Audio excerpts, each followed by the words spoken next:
C'est la troisième journée du Salon du Bourget. Êtes-vous satisfait des résultats du salon?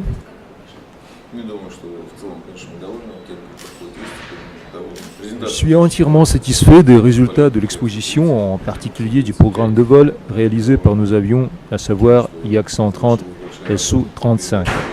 Je voulais également mentionner la remise du premier avion Superjet 100 à la compagnie aérienne mexicaine Interjet. Ensemble avec nos partenaires, nous avons présenté aussi le nouveau projet de l'avion de ligne baptisé MC-21. Sur ce projet, je n'ai qu'à dire que le résultat le plus important consiste en respect parfait du planning technique sans délai aucun. Il me semble que l'intérêt manifesté par le public à l'égard de notre exposition est en croissance.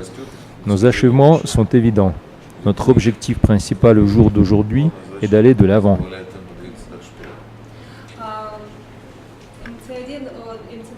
Le projet MC-21 est appelé à occuper la niche d'avions de plus de 5 places, traditionnellement réservée à Boeing et Airbus. Comment voyez-vous le développement commercial de ce programme?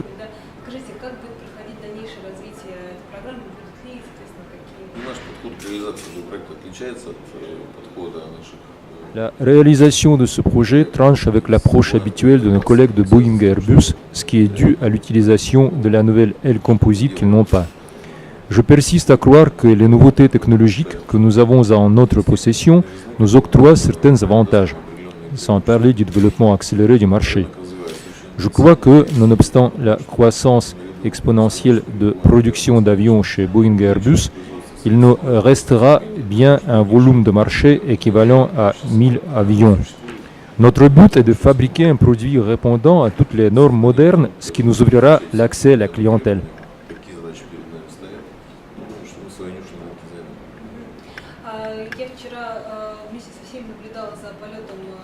Hier, j'ai été regarder le programme de vol de Su-35 et sur la terrasse du chalet de Sukhoi, nous avons applaudi tout en chœur.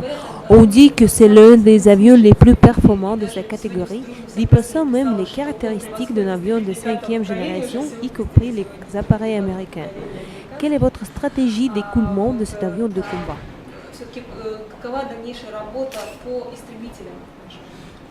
Je suis à même d'affirmer que Su-35 dépasse largement toutes les capacités techniques des avions de la 4e génération.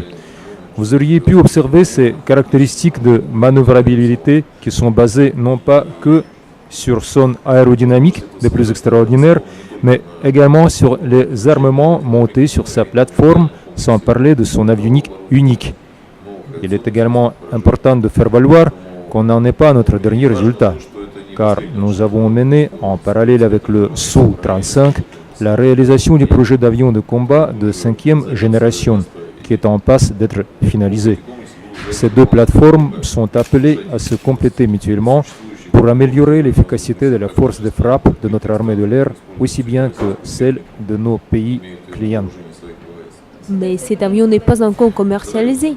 Si, nous sommes en train de mener des négociations avec des acheteurs potentiels, mais il n'en est pas dans mes règles de dévoiler mes secrets avant d'avoir obtenu l'accord final. Cela serait contraire à mes engagements envers mes clients.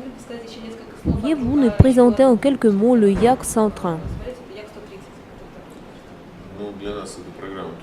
Ce programme est également très important pour nous. La transition technique globale vers les avions beaucoup plus performants requiert une nouvelle préparation des pilotes et la création d'un nouveau type d'appareil d'entraînement. Cet objectif consiste à conditionner nos pilotes aux nouvelles tâches qu'ils seraient appelés à réaliser quand la véritable exploitation de la vraie technique de combat sera à l'ordre du jour.